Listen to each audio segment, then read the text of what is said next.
Hi, I'm David with EV World News. We're talking about electric vehicles, green energy, and the stock markets. And I'm here today with our founder and editor, Bill Moore. Good morning, Bill. Good morning. All right. So I've got lots of stuff to cover today. And some of this is quite fascinating stuff, or at least it is to you and I. Okay. We can't Yeah, always say it's fascinating to everybody, but it's always fascinating to you and I. And the yeah. first thing I wanted to talk about today is CATL, which I'm going to call cattle. We call it cattle in Nebraska. You can call it CATL wherever you live and all that. But in Nebraska, we call it cattle. Yeah. Contemporary amp or whatever, something like Yes. that. So Yes. Do you remember what it stands for?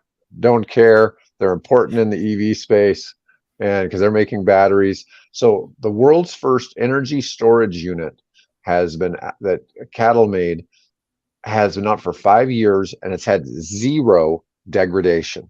yeah, People always talk about how I hear all this all the time, how they're going to be throwing all the batteries in the landfills. Where we're going to put these super polluting batteries in the landfills? Like none of them are being used for that. They're going to be going into systems like this where yeah. they're used for energy storage. And after a battery is degraded, say 30% from being in an EV, which is much harsher on the battery than an energy storage, they're experiencing zero degradation in the Mm, other aspect. Yeah, obviously the EV situation is much harsher on the batteries, but this is a big deal. Now, Cattle is the world's largest EV battery producer, has launched Tener, Tener, which is described as the world's first mass-producible energy storage system with zero degradation in the first 5 years of use. Now, I'm not as familiar with the cattle products, but we've talked about what Tesla has been doing down in Australia and in Hawaii, replacing coal-fired power plants with these battery packs yep. that are storing solar and wind. This is quite a good thing to see. So there's through improvements in energy density and charging technologies should help eke out more time away from the charger. Zero degradation is the ultimate goal. And that's what they've been able to do. They're ahead of LG, BYD, Samsung, and Panasonic, promising its Tener or Tianhing, depending on where you are in the world, Yeah. development can achieve for the first 5 years of use anyways. It, Sorry to our Chinese speakers when we botch the names of your companies and things. So No, I get that. It's a bit like Tesla's Megapack, and it's a big battery pack housed within a metal box that's designed to store energy from intermittent renewables such as solar and wind. It's managed to house 6.25 megawatt hours of L series long life lithium iron phosphate batteries, which we call LFP generally. If you hear the term LFP, that's these right. lithium iron Am I? phosphate batteries within a 20-foot equivalent container. Energy density of 430 watt hours. I don't know what the L is. Oh well. Liter per liter per liter. Is it? Okay. Yeah, For it's per liter. context, a megapack's unit capacity is 3.9 megawatt hours. Yeah. 30% energy density increase per unit compared to previous iterations, which means a smaller footprint for the new multi-unit installs or more juice for existing power stations. So I just thought I'd bring that up because we always hear about it's like all these things are inefficient. Well, California needs a lot of these damn things. So Yeah. California has excess solar and wind more Yes. than the people can use when it's available. There's a Yep. mismatch on time when the stuff's available. And then Right. Gavin Newsom won't have to be telling people to not charge their electric cars Yeah. because they don't have enough power, which that's been big ammunition, you know, in the news about the problems with EVs is that California Yeah, doesn't have yeah, space for them. restricts you and yeah. I mean, yeah, they're gonna be So I mean, I've seen had, stories where I think I posted one today where a lady said, "I bought one of these EVs and I really regret doing that." Well, it doesn't maybe match your current lifestyle and your expectations. And maybe you live in an apartment and you can't find any place to charge the thing. So, yeah, we talk about all the time, apartment dwellers just aren't served well by no, EVs yet. no, no. Although I did have a promising meeting on Friday with a lady with the city planning uh, department. So that we're the city, and some of us are trying to to help address that, so we can get some, movement forward in making landlords and developers and things come on board and make that available to the customers that want to go green, but don't have they don't own the building, so we don't okay. be hanging extension cords out their windows or front doors and running it out, to their car. Right. It has to run underneath the sidewalks. Yeah. So one of my friends that's in affordable housing construction, he makes apartments mainly in the Omaha and Lincoln markets, and they're putting level 2 chargers in some of these. Good. And Excellent. I was telling him a little bit about the the level 1 idea, because it makes a little bit more sense, especially if when we're in these affordable housing, and I use that because I come from the construction background, and building affordable housing is kind of a it's like using the term, we're going to make some common sense legislation. When was any legislation ever common sense? Yeah. Well, the truth is, when is housing ever affordable?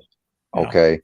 This is something kind of interesting. I've always felt that cars really are too expensive, period. You think about, just in general, if the average car sold is around $45,000 in the United States, it really just doesn't seem like, if you look at your cost of purchasing it, and we're talking gas, insurance, maintenance, you're generally running $700-800 a month or more. Some people are running in the thousands. Yeah. But it's a lot of money to be spending, $20-30 a day just on a car. And so we're going to actually talk about this a little bit. I'm segueing into my next article. And this one's, it wasn't really intended as a hit piece on EVs, but it is bad. It is bad news for EVs. So Motor One was reporting on the 10 cars that depreciate the most in the first year. Okay, now I want to bring this up because, problems also create opportunities at the same time. Let me see if I can make this a little bigger. Make that a little bigger. So anyways, the number 1 car in here is a Mercedes-Benz EQS. Now this is about $136,000 car. It's depreciating $65,000 in 1 year. That's almost a 48% drop. Now, if you were in the market for a luxury car, here you got a $130-something thousand car, 1 year old, you're buying it for 71 grand. I mean, it's a pretty good deal. But the big one on here is number 2, the Nissan Leaf. Now, hadn't Nissan sold like 1 million of these in the United States? I mean, it's by far, it's some crazy number. I know they've sold over 1 million Leafs. Maybe it's not just the US. I know they've sold over 1 million Leafs. Anyways, so 1 year is 45.7%. That's dropping almost $16,000 in depreciation to make average used price about $18,000. So while this is, a really low or big depreciation, I wanted to pull up, and I've got a different page here. Let me see here, present. This is 2022 Nissan Leafs for sale, or mostly Nissan. There's some of them are 21s, but as an example, here's a 22, and I'm betting this. So here is a car with 9,500 miles, a 2022, can be picked up for $16,700. Now, if you make under, I think it's $150,000 a year, you get the $4,000 federal rebate for buying this. Wow. And you figure the original buyer probably got the $7,500 rebate. Okay.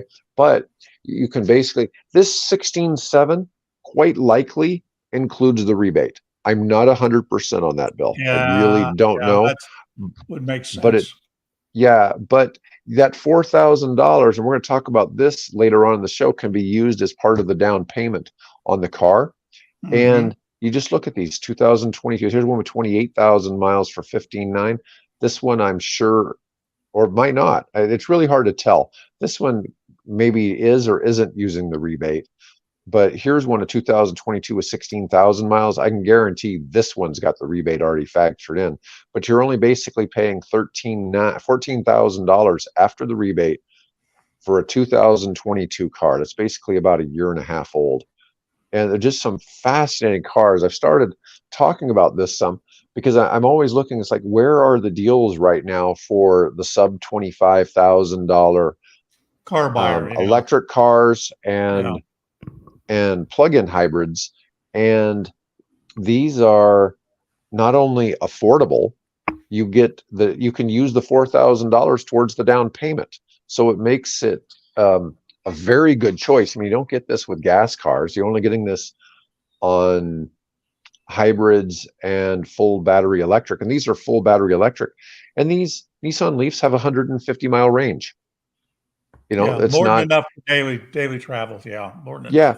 enough. And as we've talked about before, you don't Only. actually, if you're only driving it back and forth to work and driving it locally, you probably don't even need to buy a charger for these. You could just plug it into 110 at the house, and you could put in maybe 30 to 40 miles of range each night. Just you have to remember, whenever you're at home, it needs to be plugged in and it's constantly charging when you're at the house, but you'd never buy gas. Yeah. And that's a pretty big savings, because the average person's probably spending $200 to $300 a month on gas, and you think about saving that's just a huge difference. And I thought that was, I was looking at this like, man, that's something we really need to be talking about, because I hear all the news about how the used EVs don't hold any value. It's like, well, sure, they don't they don't necessarily save a lot, or they don't hold a lot of value. But if you look at this list, I think the F-Pace, is that an electric car? I don't know. I'm not sure about it. I don't think so. I think the I-Pace is the electric version. Oh, the I-Paces. Okay. Yeah. And we got an Alfa Romeo Giulia. It was on there. So here's another EV, the Kia EV6. And this is a pretty good deal. The EV6 is a really nice vehicle. And you can pick one up, a 2022, for 36. Now, that doesn't get you the rebate. But that was what I really liked when we were talking about the Nissan Leaf, was because there's that's a real opportunity right there. That's a sleeper out there. Yeah, it's a second generation Leaf, which is miles ahead of where the first generation was. So yeah, I'm not a big fan of suggesting people go out and buy a Leaf from like 2010 to 2019. No. But these 21s and 22s are vastly improved. Yeah. And a really big difference in what somebody could do. But if you look here, like this Nissan Murano, it's not a bad looking small SUV, just doesn't hold any value. It's that one's gas powered. They don't make that in an electric. No, they don't. No. What I was surprised was to not see the Toyota Busy Forks on here, because it's got to be the fastest appreciating Toyota. Because I've looked at some of those, because around here they were $50,000 new, one year old. They're going for 35, and that's a pretty decent price for a vehicle like that. But even here, Mercedes-Benz S-Class drops 31% in the first year. That's a gas car. That's just a big. Now the EQS is basically, well, this could be a number of things, but the EQS is generally a large car that's also in the S-Class if it was a gas-powered car. Yeah.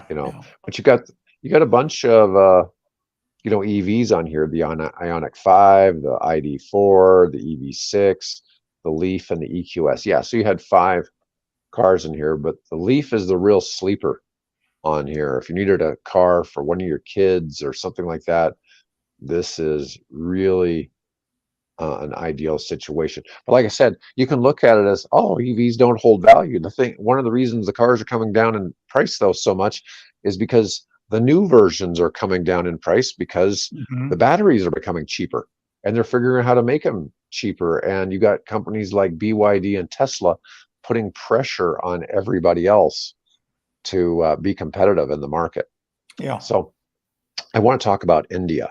This is fascinating that India has the world's largest renewable energy park. Yeah. And it's 5 times larger than the city of Paris. And there's an aerial view of this. Let's see if I get rid of some of this. I don't know if I can get rid of this over here or not. I can certainly stop it. There we go. Yeah, that's so Anyways, annoying when those things pop up, but oh yes, but it's just kind of how things are, I guess. So this is in Gujarat, and a narrow airstrip doesn't even have an air traffic controller to guide incoming planes, and the only infrastructure is a portable toilet and a makeshift office and a container in the midst of miles of barren land bordering Pakistan is an unlikely gateway to the world's largest renewable energy park.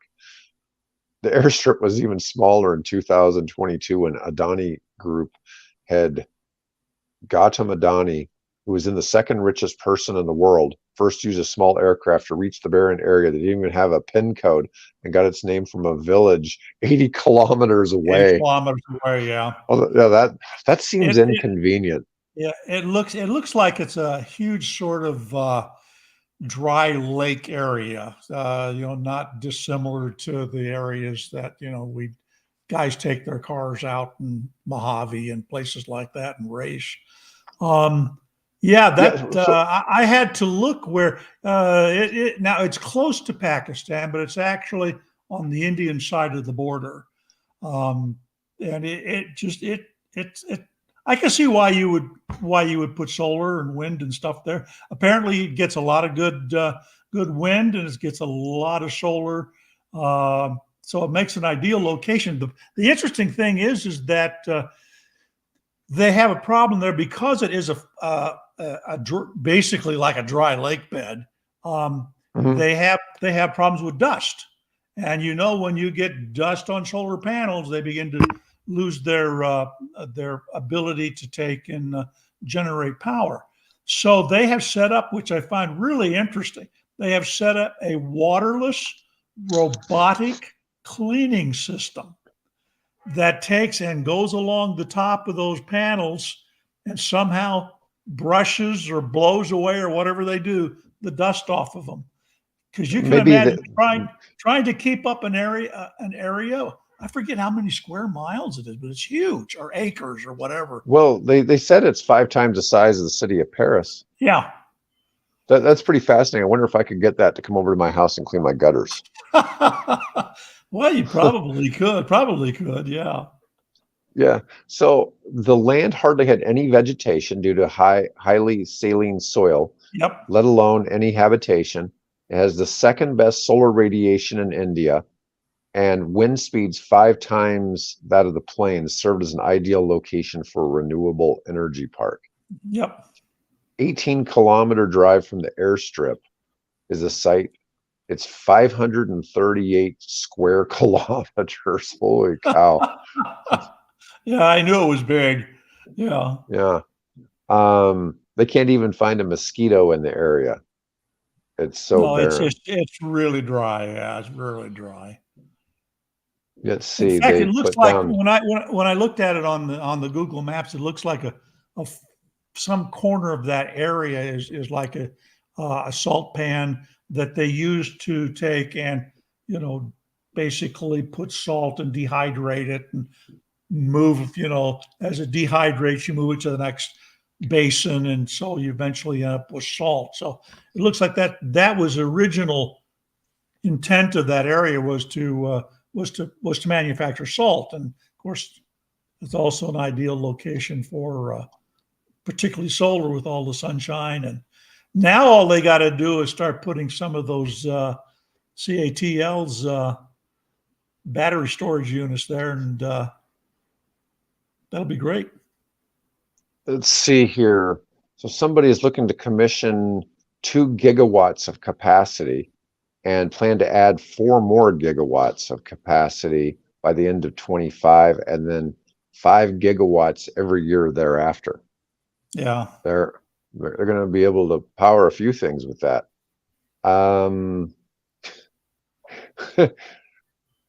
It's funny. Air traffic controller, some 660 kilometers away, is the last guidepost for airplanes going there.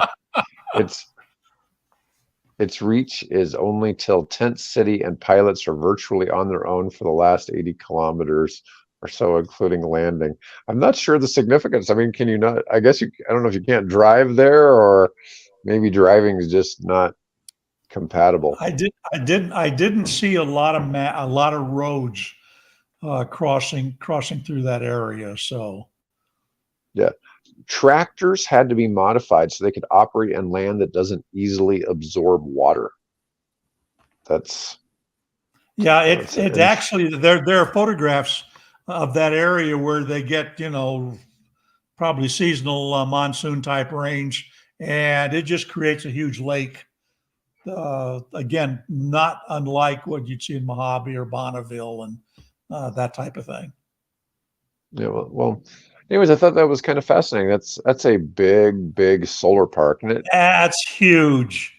That is and huge. and I guarantee they'll be incorporating some battery packs. Maybe not Yes. at the site, but somewhere in Yeah. the transmission, there's going to start to be those battery packs to soak up that energy, so they're transmitting power 24 hours a Yeah. day. But this is going to have wind and solar. But the thing is, Yeah. wind typically, now in the United States, wind is strongest at night. So I don't know if it's the same all over the world, but that's one of the things with this one of the big mismatches in California is that their wind is strongest between like 1 and 3 a.m. and hardly anybody's using power, during a time that wind is really strong. Right. So, Same problem. Same problem in Texas. right, and it's just a big mismatch. So let's look What else at you got? all right. So our next topic's kind of a weird one, and I don't even know who this guy is, but the bike is the cure. Meet new Congressional Bike Caucus chair Mike Yeah. Thompson. So Mike Thompson. we got a congressman who is getting other congressmen to start riding bikes. Now, obviously, bicycles aren't green energy, but they are not used. This is getting some exercise that doesn't have it. And so this is coming from him.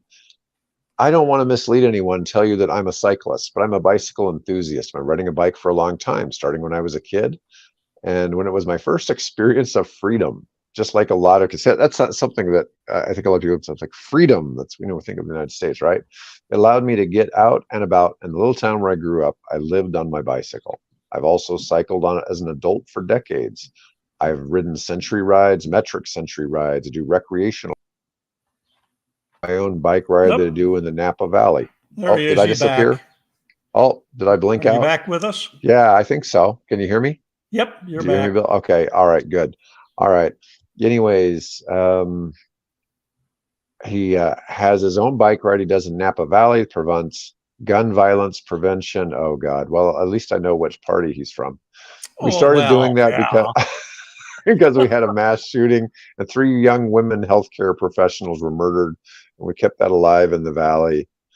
And we won't get into a gun violence Yeah, discussion, no, but this this is will yeah, go south fast. I was curious because he didn't actually start this caucus. I wasn't aware of this. There is actually a bicycle caucus in the Congress. And he didn't start it. His predecessor started it. And his predecessor said, well, when I retire, which was here this year, I'd like you, Mike, to take it over. And so he's, again, the incoming guy. What's interesting is, his focus on the cure in the sense that it provides you with a healthy form of exercise. It reduces, traffic congestion. It's an really efficient use of resources for the majority of, we talk about the average American commute, right, is 30 miles a day. That's the average, or 40 or whatever it is. But in actual fact, most of the trips that we make, not just commute to work and back, but the trips that take place inside of that day of mobility. Most of those are 5 miles or less. So you jump in a 3,000, 4,000, 6,000 pound automobile, and you travel somewhere, right, to that's under 5 miles, when you could just as simply have hopped on a bike. And if you're old guy geezer like me, you maybe want a little electric assist, but you hop on a bike and you can do, some of those trips can be done, by bicycle. So I think that's where he, of course, also the aspect of safety. That's important, that because there's not a lot of funding put into that on a federal level, and I think he wants to see more of that. Oh, I'm sure he does. I'm a big fan of a guy in the health space named Dr. Peter Attia, and he talks a lot about how VO2 max, which is derived from aerobic exercise, is the single biggest indicator of lifespan. And even somebody who just moderately, and we're not talking about who's into athletics like I am, but somebody who just moderately exercises a little bit each day, has a threefold reduction from death at all-cause mortality. Now, somebody who's an elite athlete who's in the top 1% of VO2 max has a fivefold reduction in all-cause mortality. And bicycling is if you see, it's really weird. I mean, you don't see many people in Omaha riding their bike. I've known a couple, but you don't see very many that are riding their bike back and forth to work. And if they are, usually pretty young, in their 20s or early 30s. You don't. Not old, but I know some that are doing that. So no, I think it's great, and we definitely, some countries that we've covered before almost have separate, they have bike paths for everything. There'll be a place where the cars can't possibly encroach on the bike paths. We have some of those in Omaha, but they're not really taking you back and forth necessarily to the grocery store or work or something like that. They just happen to be on an old railroad line. Most of our bike paths around here are, believe it or not, Omaha used to be kind of like the home of railroads, and it's where in the 1800s, the Pacific railroads and the Atlantic coast railroads came together here. What was it? Council Bluffs. Yeah. And which is a suburb of Omaha. And anyways, it's been a big part of railroads, and seems to be old railroad tracks all over the town. Yes. And so that we have lots of old railroads as bike paths now. Anyways, but let's see what else. He's talking about riding bicycles around in Washington, D.C. He says he sees nonstop cyclists. Many of them are on e-bikes. Yep. That's interesting. I haven't been to D.C. in a while. Yeah, they have the bicycles that they have there are electrified. So Capital Bike Share. At least they weren't originally, but I think they've gradually taken and like here in Omaha with Heartland B-Cycle, they've migrated all of their pretty much most of their bikes over to electric. Okay, and he's also real big on this. He's led efforts to provide grants to people looking to buy e-bikes, to incentivize Americans to buy e-bikes. And I think that's a pretty cool idea. I'd like to see more people out bicycling, but at the same time, I don't want to see them get ran over. No, that's where you have to have both, not only providing a financial incentive for people to be able to afford an electric bike, but equally important, you need to provide incentives to take and build the safe infrastructure, for them.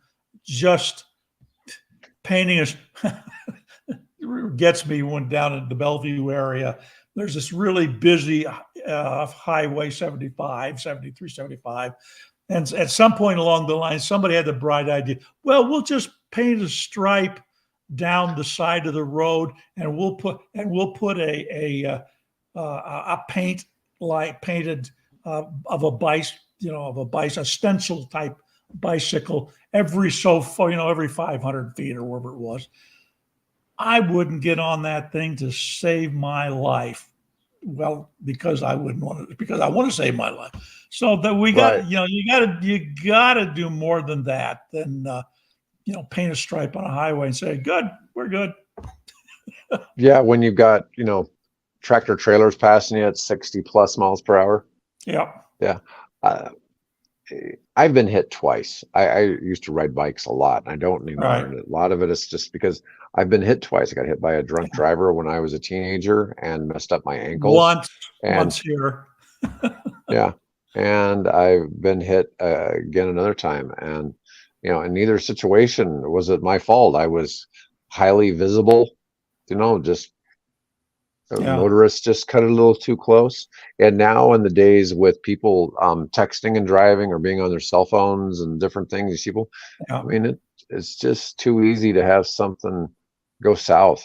I really don't know what to think about it. Now, as electric vehicles and technology in cars gets better and there's less need, I've heard Elon talk about this, that at some point the technology, the cars will be able to talk to each other if they're getting too close to each other and will avoid an accident. Well, hopefully there'll be more of that to avoid, collision with cyclists as well. Yeah.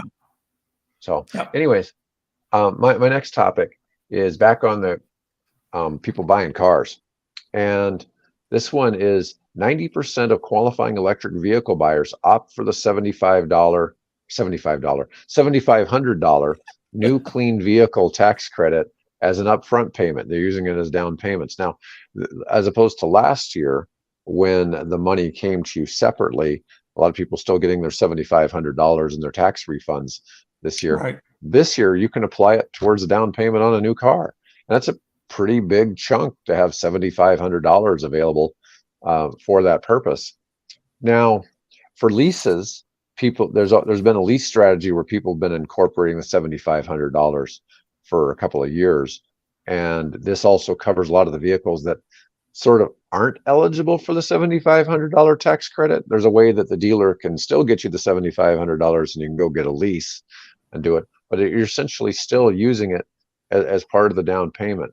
It's not really surprising that 90% of people are using it that way. The other folks, a lot of folks though that buy EVs don't qualify for the $7,500, and it's simply because they make too much money. But it's a very big incentive. Or they don't pay enough tax to warrant it. That's not the situation anymore. That's not the situation. That was under the old policies. So you had that issue last year. If you were going to get the tax credit, you had to have had enough taxes to offset it. Okay. But now that's not the case.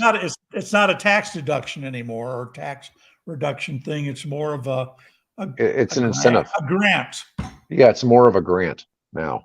And that's the way it's being set. And let's see, I don't know when this article was published. It says car dealers have filed about 100,000 time of sale reports for new and used EVs since January 1st. And this article was dated April 12th. So that's in 3 months. That's it's a decent number.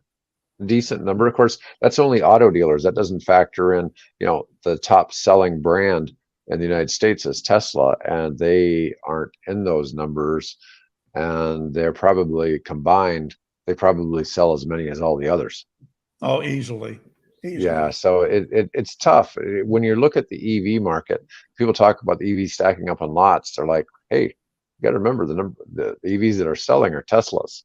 The other ones are nice, but they struggle when they just don't have the market share by any stretch that the other ones do. I saw an interesting headline. It talked about the Cadillac Lyric, and it said, and the headline included the word hot selling. I think it was hot. I know it said hot, but selling Cadillac Lyric. And I thought, wait a minute. I thought these cars weren't selling. It's a hot seller. So, it's hard to get one. It's hard to get one. Yeah. I don't know how many Cadillac has really made. It's interesting because I have seen occasionally I've gotten a pop-up ad for the Cadillac Lyric, but there just haven't been a lot made. All right, let's go back into bad news in the EV industry. This is coming from our local survey company, Gallup.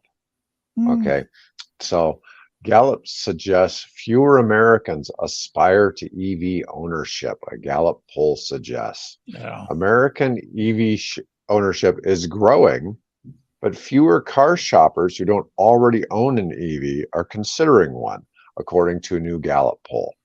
So Hmm. 7% reported owning an EV, okay, up from 4% a year ago.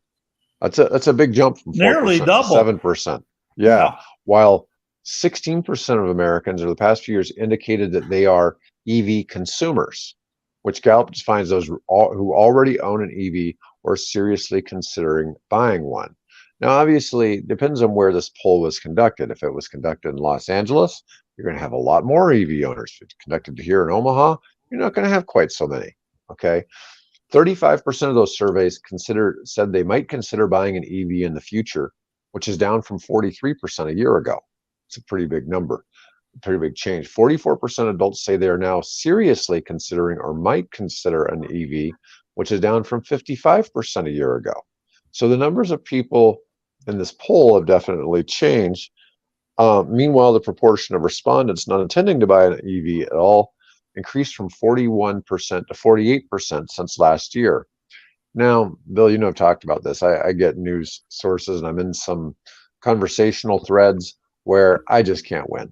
I mean, it's just everybody on the right just considers, I see all this EVs are junk. They do all this, I hear all of the stuff. It's like, man, I don't even feel like arguing over here. I can just argue on my YouTube channel all I want. And but it's interesting to see how income and political leanings are tied to EV aspirations. That's Upper so income frustrating. buyers, yeah, it is frustrating. Upper income buyers who identified as Democrats or liberals were likely to consider an EV than middle or lower income Americans. Well, that's understandable, or Republicans and conservatives. One of the things is too, um, is people considering buying a car, especially a new car, and a car that's pretty expensive, probably aren't your lower income people. But as we were No. showing earlier on the thing, if somebody needs a car, that Nissan Leaf deal is pretty damn sweet. Okay. And there's a lot of, that's why I showed, we talked about that Cadillac ELR, we talked about Chevy Volt, we talked about a few of them out there. There are opportunities for people to get a decent EV in the market. One thing that's not a great deal, you really can't find a good deal on a Chevy Bolt. The Chevy Bolts, people like them. They're not out there, and Yep. they haven't depreciated it. They're holding their value, which is good on Chevy. The Chevy people are idiots for not having a 2024 Bolt. I mean, I can't think of something that's a dumber market move than that when you've got something that's bringing people to General Motors and they kill the program. Yeah. We look at the Bolt and the Volt. The Volt may have been ahead of its time, okay, but they really need it in the lineup right now, and they really need to get it back into the lineup. But a recent trend of The Volt or the Bolt. The Volt being both, plug-in hybrid. Yo, yeah, yeah, I completely, yeah, killing both those programs because so you could roll out a Hummer or a electric, SUV, things like that. Not a particularly smart move. So, no, I get it, but Republicans exemplify a recent trend turning against EVs, which many adherents view as too closely tied to the rival Democrat Party. And this hasn't always been the case. So, and I have pictures of like President Bush in 2007 out trying out electric vehicles. Okay. Yeah, It didn't really become a political issue between the two parties until about 2019 or 2020. And I don't know if it's because wonder of, why. yeah, well, I don't know if it's because of the Inflation Reduction Act, which, look, I, I'm a I like what I see the IRA doing for the electric vehicle industry, but that's the worst possible name. I've told you I have a background in economics, and when you have inflation, you don't increase government spending, and so it certainly wasn't designed to control inflation. It goes back to my whole thing about when they name something a common sense law or, all this other, it's a tough one. They could have come up with a better name for that, the Green Jobs Act or something. No, because they No? tried that. They tried Yeah. that. Remember the feedback, the Oh yeah. feedback they get more than that. Taking AOC and the Green Revolution, all that, and painting that with a, broad brush to denigrate it. So no, I think they were probably gave that a lot of thought, and they thought, well, we got to do something about inflation, and we got to do jobs, but we don't want it to sound, too Democratic or too Republican. So let's find something that pleases both. Yeah, well, I agree with Paul, who's saying that EVs are too woke for the right. But it shouldn't be that way. And almost No, everybody I know, other than Bill, that drives, especially Teslas here, they're all right leaning. None of them are liberal, and it's just it kind of it's really bizarre. Yeah, and that's probably true. He did. But I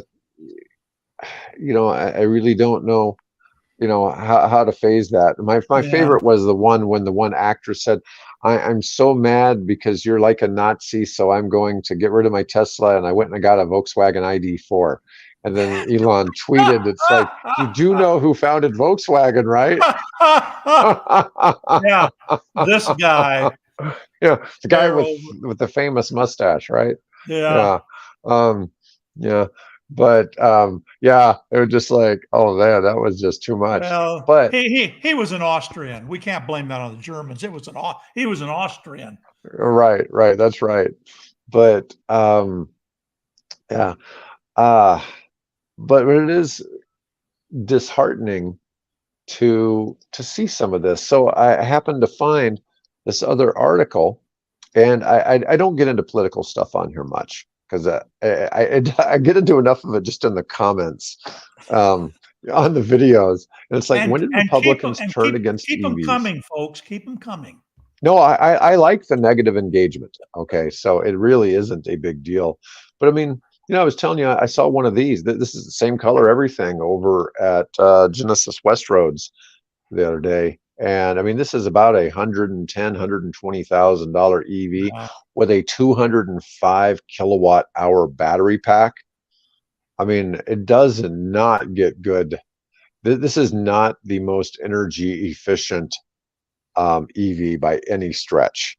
It probably gets like 2.5 miles per kilowatt, if even that, which is really abysmal because I see vehicles that can get 12 or 13. And it's just because it's so heavy and it's such a big vehicle, but they are pretty cool looking all the same. But EVs used to exist as a potential that stood for energy independence. And the Republican Party is all about energy independence. And As, somehow this got as long twisted. as you pump it from the ground Right. like I get this. it. Surveys as recently as 2019 showed that EVs weren't really so polarizing, and several polls since then have found bipartisan support among Americans for policies supporting EV adoption. And however, the elected Roll officials, that picture up some more. George Bush, Dick oh, Cheney. Let's see who else is in that. Yeah, scroll up a little more. Yeah, there you I don't know go. who this guy is. He's probably, I can't make him out either. yeah, I know who this Probably, guy is. probably, probably. I don't know who it is, to be honest. There's Biden and a Hummer, and I don't know what vehicle it says. Oh, this is a hydrogen hybrid of some sort. In this picture, but it's really changed, and I think the Inflation Reduction Act is a big part of it. But as I've talked before, Republican governors have really embraced the Republican have really embraced getting battery plants and EV car manufacturing plants.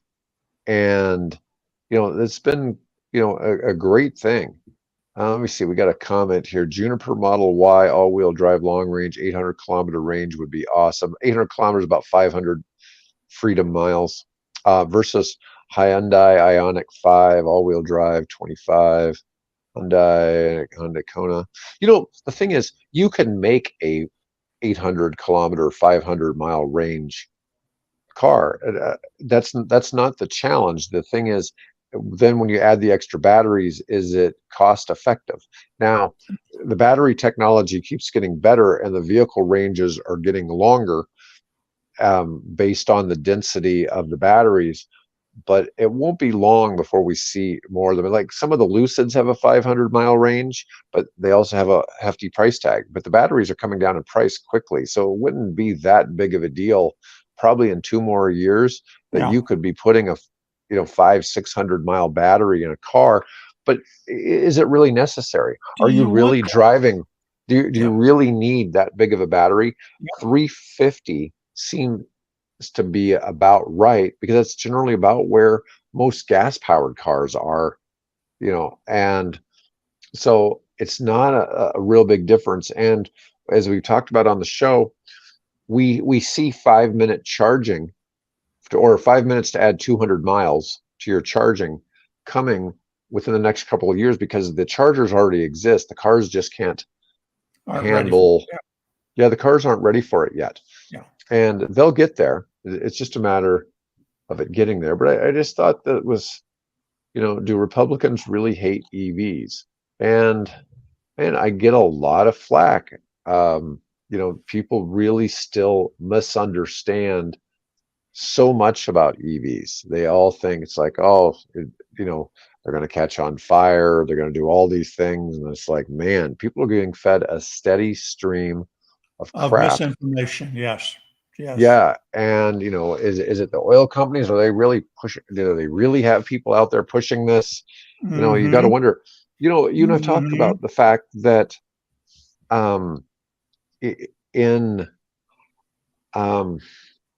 the space, only 25% of oil usage worldwide is actually coming from cars. So personal transportation only accounts for 25% of the oil that comes out of the ground.